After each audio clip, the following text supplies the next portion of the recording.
For the past months, I have been surviving actually on one meal per day. And in the last few days, I have even had only one meal every 2 days. Not because I cannot afford it, but there is nothing to buy.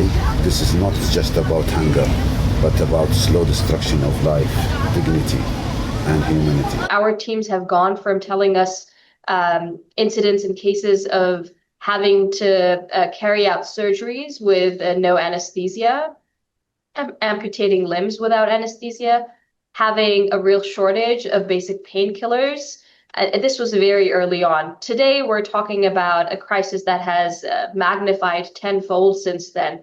So today, our teams are forced to put premature babies that have been born sharing a single ICU incubator. So 3 or 4 babies crowded into one incubator at the ICU.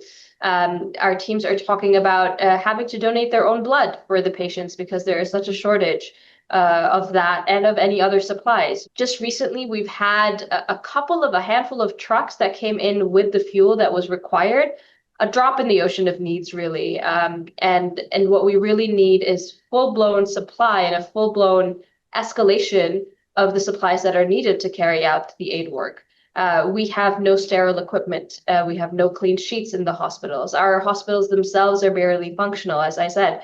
There is no adequate or safe passage for either civilians, patients, or aid workers to be able to even arrive at medical facilities such as hospitals or clinics.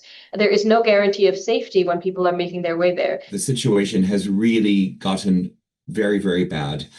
Since the siege began almost 5 months ago, we have seen an increase regularly of children reporting to our clinics with malnutrition. And now our clinics are packed. We're seeing between 200 to 300 people in each of our clinics every day. And every single child is now coming in malnourished. We're also seeing their parents increasingly malnourished and skin and bones.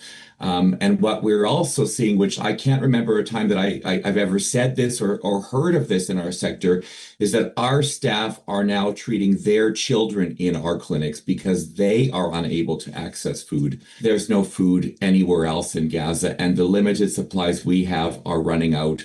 And the trucks that are sitting on the border, thousands of them with these life-saving supplies, are not being allowed in at the scale that is required, and it's a calamity. There's real action that Canada can take today. So Canada has spoken out and denounced violations of international humanitarian law taking place in Gaza. And it's time that now those words are backed by action. Canada needs to immediately denounce Israel and take actions against the country as it sees fit, either unilaterally or with alongside other global allies that we have.